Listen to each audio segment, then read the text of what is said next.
안녕하세요. 저는 경북 안동 작은 마을에서 자란 권수영이라고 합니다. 세월이 꽤 흘렀네요. 이제는 제 이야기를 천천히 나눠도 되겠다 싶어서 평범하지만 이렇게 펜을 들어봅니다. 저희 집은 사남매고 저는 둘째입니다. 형은 의젓했고 동생 둘은 늘 제 뒤를 따라다녔죠. 부모님은 새벽부터 해질녘까지 논밭에서 일하셨습니다. 아버지 손엔 굳은 살이 가득했고 어머니 어깨는 조금 굽어 있었습니다. 마당 한쪽엔 소 2마리가 있었어요. 외양간 문을 열면 축축한 풀냄새가 먼저 올라왔죠. 새벽 공기가 차가우면 소김이 하얗게 흩어져요. 작은 다래미로 여물을 퍼서 통에 담고 우물에서 물을 길어오곤 했죠. 그날도 소를 단단히 묶으라 하셔서 급히 줄을 감았는데 제가 매듭을 허술하게 메웠었나 봐요. 잠깐 사이에 줄이 느슨해지고 소가 골목을 쏜살같이 빠져나갔어요. 이웃밭으로 들어가 고추랑 상추를 마구 헤집었죠.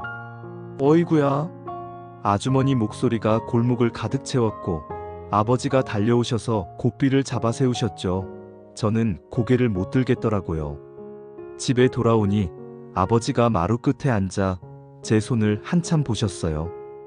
회초리보다 더 무거운 눈빛이었죠. 그날 들은 말이 아직도 서네요. 끝까지 확인해야지. 가족 일은 다 그런 거다. 그날 밤 여물통 옆에서 한참 서 있었어요. 소는 조용히 되새김질을 하고 마당엔 벌레 울음이 맴돌았죠. 제가 자란 골목은 흙먼지가 일던 좁은 길이었습니다. 발바닥에 흙이 말라 하얗게 일어나던 계절 기억나시죠? 여름이면 냇가로 달려갔어요. 물장구 치면 미꾸라지가 깜짝 놀라 숨어버리고 잠자리 날개가 햇빛에 반짝였죠. 돌 위에 올라서면 발바닥이 간질간질했고 봄엔 논두렁에서 달팽이가 천천히 지나가고 가을엔 바람이 벼 이삭을 쓰다듬었죠. 겨울 아침 개울가에 살얼음이 앉으면 살짝 밟아 찍하고 깨뜨리던 재미도 있었고요. 그땐 놀 줄 알았었죠. 구슬치기, 딱지치기, 비석치기, 숨바꼭질 끝이 없었죠. 녹슨 철사로 굴렁쇠를 만들어 골목 끝까지 굴리며 누가 먼저 가나 겨루기도 했고 해가 기울수록 그림자는 길어지고 그림자가 길어질수록 마음은 더 아쉬워졌죠. 어머니가 밥 먹자 부르시면 그게 놀이의 끝이었죠. 한마디면 다들 흩어졌거든요. 겨울밤엔 아궁이에 군부를 지폈어요. 타닥타닥 장작 타는 소리가 참 따뜻했죠. 방바닥이 서서히 데워지면 이불 속에서 발끝을 맞대고 킥킥 웃었어요. 군고구마 꺼내면 김이 모락모락 올라 눈썹이 간질거리고 껍질을 톡톡 털어 한 입 빼어 물면 달큰한 향이 입안 가득 퍼졌습니다. 두 손으로 후후 불면서 아 뜨거워 했다가 금세 웃음으로 바뀌었죠. 구들장의 온기는 천천히 그리고 오래 갔어요. 그 온기 위에서 하루 이야기를 풀어놓곤 했죠. 어머니는 장독대 된장을 떠서 국을 끓이셨어요. 구수한 향이 부엌에 가득 차고요. 말수 적은 아버지는 반찬을 젓가락 끝으로 제 그릇에 슬쩍 올려놓곤 하셨어요. 밖에 찬바람이 매서워도 집안은 김과 웃음으로 포근했죠. 5일장이 서는 날이면 마을이 북적였어요. 수수부꾸미 굽는 냄새, 엿장수의 구수한 외침, 삶의 소리가 이어졌죠. 어른들이 모여 흑백 TV 보던 밤도 있었어요. 뉴스 나온다 하면 모두가 자리를 바짝 좁혔죠. 화면 속 눈발이 사각사각 내리면 우리 얼굴에도 눈이 내리는 듯 했어요. 그 시절 시간은 느렸고 느림 속에서 더 많이 보고 더 또렷하게 들었어요. 작은 기쁨이 오래 머물고 작은 실수에서 큰 배움이 나왔죠. 그 씨앗들이 모여 오늘의 저를 만들었어요. 그리고 저는 고등학교를 마치자마자 서울로 올라왔어요. 공부보다 일이 먼저였거든요. 대학가 대신 청계천 근처 작은 유통업체에 자리를 잡았고요. 아침엔 트럭에 물건 싣고 저녁엔 빈 팔레트 정리하고 창고 문 닫고요. 서울의 걸음은 빠르더라고요. 버스 노선, 신호체계, 골목길, 처음엔 뭐 하나 익숙한 게 없었죠. 손바닥엔 물집이 잡히고 발 뒤꿈치는 딱딱해졌어요. 그래도 밤이 오면 자취방 친구들과 소주 한 잔으로 버텼죠. 언젠가 우리도 제 집 한 칸 갖자. 그 한마디 작은 기도처럼 품고 살았어요. 그 무렵 하숙집 친구가 소개해준 사람이 지금의 아내예요. 어묵 국물에서 김이 오르던 동네 분식집에서 처음 만났죠. 제가 어눌한 사투리로 인사하니 아내가 살짝 웃으면서 반가워요라고 하더라고요. 그 작은 미소가 참 따뜻했어요. 그날 이후로 그 웃음이 제 하루를 버티게 해줬죠. 우리는 자주 걷고 자주 이야기했어요. 안동의 흙냄새와 서울의 불빛을 서로에게 조금씩 나눠줬죠. 결혼 이야기가 오르내리자 아내 집안에선 걱정이 컸어요.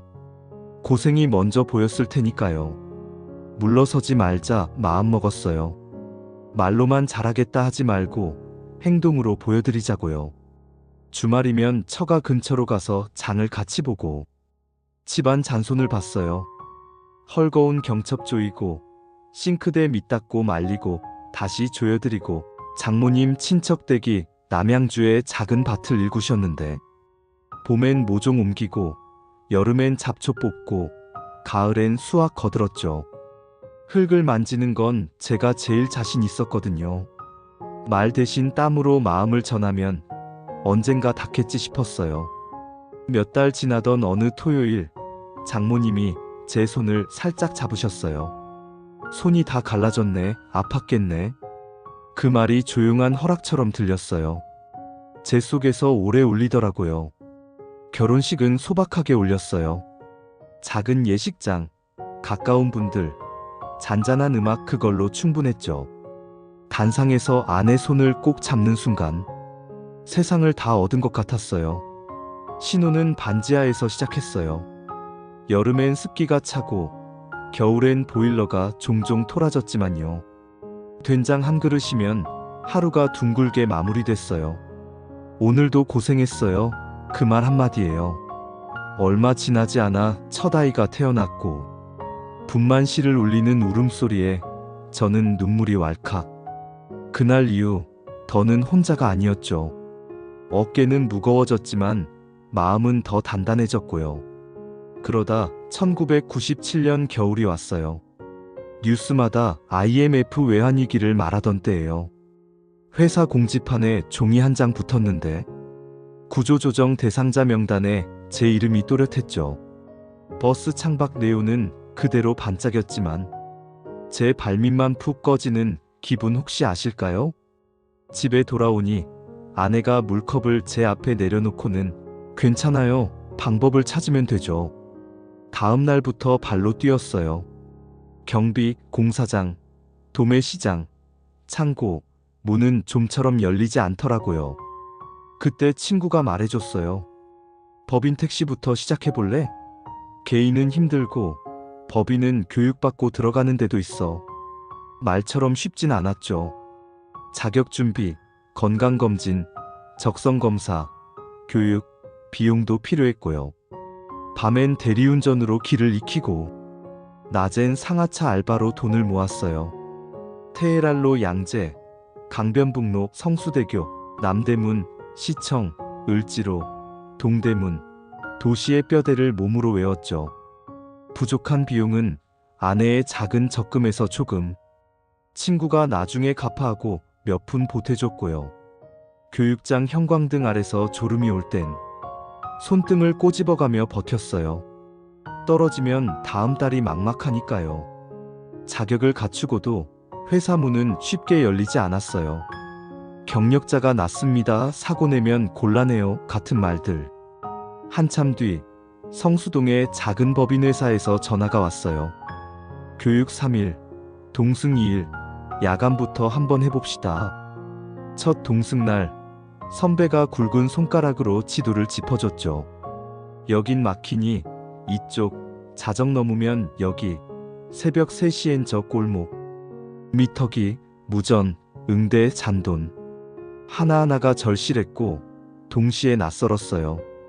그리고 첫 단독 야간 엿새째 되던 날, 새벽 2시쯤 넘어 강남역 출구에서 젊은 남자가 손을 들었죠. 마포구 아현동이요. 차가 한남대교로 올라설 때 그가 먼저 물어요. 언제부터 택시 하셨어요? 얼마 안 됐어요.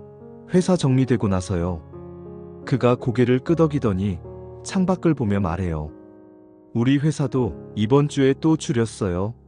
제 자리도 잘 모르겠고요. 신호에 걸린 사이 저는 룸미러로 그를 봤죠. 저도 겁나요. 길 외우려고 대리운전하고 새벽마다 시장길 따라다녔어요. 자격 준비할 땐 졸음 참느라 손등 꼬집어가며 버텼고요. 그가 조용히 웃더니 아버지 생각나네요. 트럭 몰며 버티시던 말 끝이 살짝 떨리더라고요. 아현동 초입골목에 들어서자 오른쪽 하얀 간판 앞에 세워주세요라고 하길래 차를 댔죠. 미터기는 아마 7,000원 정도였는데 그 손님이 지갑에서 10,000원을 꺼내 제 손을 꼭 잡더니 잔돈은 됐어요. 저도 버텨볼게요. 아저씨도 힘내세요. 문이 닫히고 그는 가로등 아래로 걸어 들어갔어요. 저는 기어를 중립에 두고 한동안 그냥 서 있었죠. 돈의 크기 때문은 아니었어요. 같은 밤을 건너는 마음이 전해져서 가슴이 조용히 젖더라고요. 그날 이후 길에 호흡을 배웠어요. 산업금을 못 채운 날이면 지도를 한 장 더 펼쳤고요. 비 오면 우산 끝들이 어디에 모이는지, 새벽 4시엔 어느 빵집 불이 먼저 켜지는지 그 리듬을 몸으로 익혔죠. 그러다 어느 늦가을 몸이 신호를 보냈어요. 허리가 번개처럼 저리더니 손끝이 저릿저릿. 결국 응급실로 갔죠. 흰 불빛 아래 누워있으니 시간이 아주 천천히 흐르더라고요. 과로가 심하고 혈압, 당 관리가 필요합니다. 의사 선생님 말씀이 조용히 박혔어요. 입원실 창밖 작은 가로수를 오래 바라봤어요.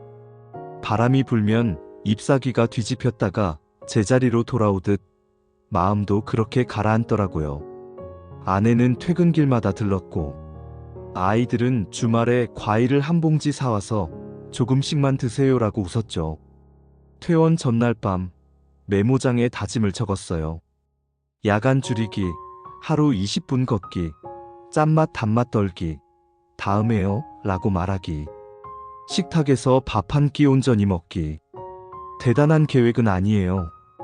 그저 제가 지킬 수 있는 약속들, 작지만 단단한 약속이요. 퇴원하고 나선 생활의 박자를 바꿨어요. 해지기 전 운행을 마치고 한 번 더 스트레칭하고 물을 자주 마시고요. 아내와는 매주 공원을 함께 걸었어요. 벤치에 앉아 노을 번지는 하늘을 가만히 보는 일, 그것만으로 하루가 정리되더라고요. 일터도 많이 달라졌죠.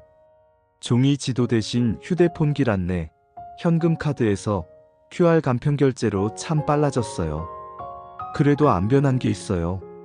비 오는 날 우산을 접으며 감사합니다 하고 고개 숙이는 손님, 새벽 첫방이 구워질 때 퍼지는 따뜻한 밀가루 냄새, 문을 살짝 닫으며 수고하세요 남기는 작은 인사, 거기엔 늘 사람이 있어요. 집에서도 작은 변화들이 쌓였어요. 식탁에서 눈을 맞추고 오늘 어땠어? 하고 먼저 묻는 일, 그게 제일 든든하더라고요. 이제는 후배 세대에 몇 마디 남기고 싶어요. 몸을 먼저 아끼세요. 하루 20분에서 30분 걷기, 짠맛 단맛 조금 덜어내기. 작은 습관이 먼 길을 갑니다. 돈보다 사람을 챙기세요. 고맙다, 미안하다. 먼저 건네는 말이 적금이고 이자는 신뢰로 붙어요. 일의 속도는 스스로 정하세요. 세상은 늘 더 빨리를 말하지만 당신의 속도로 가도 괜찮아요. 가끔은 다음에요라고 말할 권리 누구에게나 있습니다. 작은 친절을 아끼지 마세요. 강남역 새벽 힘내세요. 그 한마디가 제 밤을 바꿨거든요. 당신의 한마디가 누군가에겐 등불이 돼요. 그리고 스스로에게도 조금은 다정하게요. 원하지 않았던 계절이 우리 삶에 끼어들 때가 있어도 그 계절이 지금의 우리를 만듭니다. 흠집난 그릇이 국물을 더 오래 따뜻하게 품을 때가 있거든요. 마음도 그래요. 이제 제 이야기는 여기서 접을게요. 내일도 제 속도로 길을 건너고 제 사람들과 밥 한 끼를 나눌 겁니다. 들어주셔서 고맙습니다. 당신의 밤에도 작은 등불 하나 켜지길 바라봅니다.